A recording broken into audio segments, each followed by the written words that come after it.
Hey guys, I'm going to do a quick tutorial on setting up ZynithWriter. There's been a lot of questions regarding how to set it up, how to manage the directories. So I'm going to jump right into it in this quick video and post it into a few groups so that everyone has access to it. Essentially, you're just going to follow the directions on this page, which can be found at zenith.app/ZynithWriter. So the first thing you're going to do is you're going to download the file. So I'm going to go ahead and bring it over to my desktop just for demonstration purposes. The next thing I'm going to do is extract it. There's only one file in this particular zip file, and I'm going to show you how to add it to a directory. That way, anytime you open up the app or you create a new text file, you'll be able to see it append in that directory when you save the text file or when you add your API key. So I'm going to go ahead and create a new folder. Just for demonstration purposes, I'm going to call it ZW for ZynithWriter, and I'm going to drop this file into it. Okay, so the next thing I would need to do is go download Python. So I would come here, I would download Python 3.1 or 12.0, and I would go through the installation process. Python is already installed on my computer, so I wouldn't need to install it, but essentially you would just pretty much go through the installation instructions. It's not hard. Continue.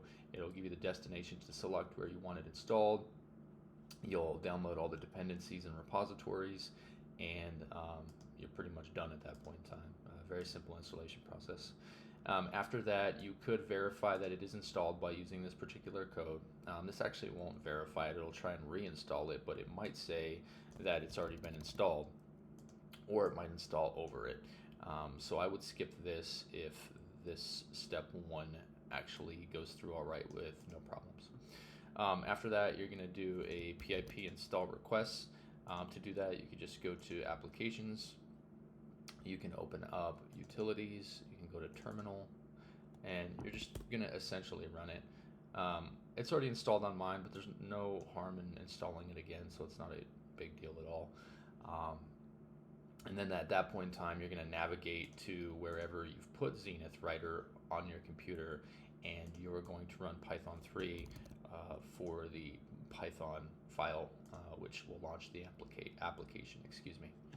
So at this point in time, I would go to CD desktop, which takes me to my desktop, and then I would go to CD ZW, which will take me to that specific folder, and then I would type in Python 3, and then I would do ZynithWriter.py.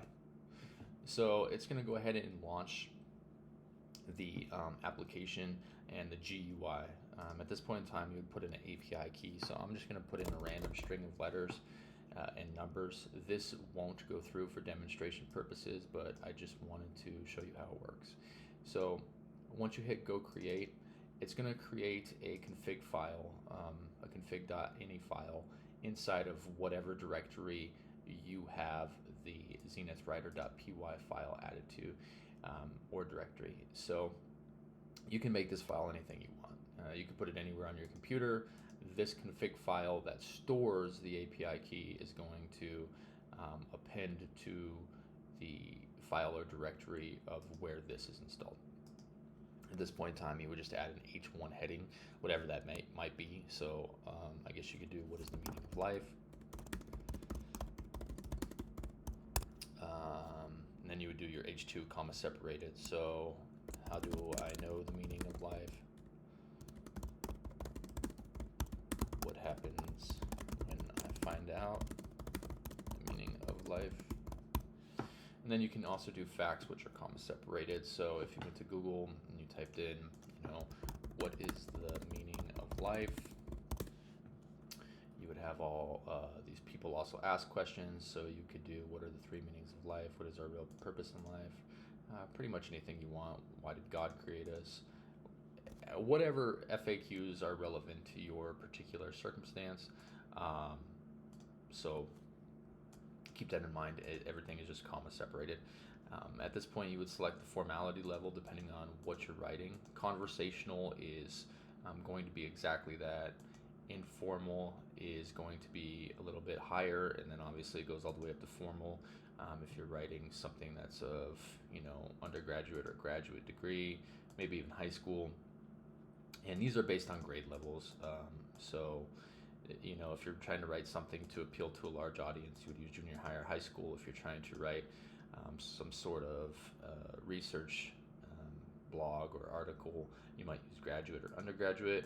And then you're going to output the file name. You can use anything you want. You're not going to use any extension. I'm just going to use example. I'm going to generate the article and save. It's going to generate it. Right now it's going to tell me that the API key is not provided, but it still outputs the text file. So essentially it would output it to the directory in which the ZynithWriter.py file is saved. So as long as you have this here and this here, it'll output here, and that'll save to any directory you want. You can name this file or directory literally anything.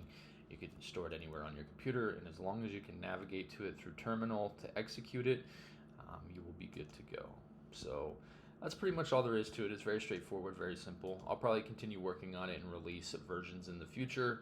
I did want to add a instruction for voice if people want to use a voice of a character, or you know, a past president, or whatever the case may be. I was going to add that, and then I was also going to add an option for HTML output so that you could open up this text file. Clearly it has nothing in it because the API key wasn't correct, as I don't want to expose it.